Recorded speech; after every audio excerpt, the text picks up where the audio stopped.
ایک نابینا صحابی تھے، انہوں نے رسول اللہ صلی اللہ علیہ وسلم کی خدمت میں حاضر ہو کر درخواست کی کہ یا رسول اللہ میں نابینا ہوں، میں خود چل کے آ نہیں سکتا، اور کوئی ایسا بھی نہیں ہے جو مجھے پکڑ کر لائے، میری رہبری کرے، مجھے ہاتھ سے پکڑ کر مسجد لائے، تو کیا مجھے گھر میں نماز پڑھنے کی رخصت مل سکتی ہے؟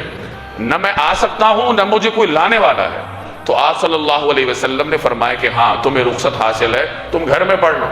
اب جس وقت وہ صحابی جانے لگے تو رسول اللہ صلی اللہ علیہ وسلم نے انہیں آواز دی اور فرمایا کہ یہ بتاؤ کہ تمہارے گھر میں اذان کی آواز آتی ہے؟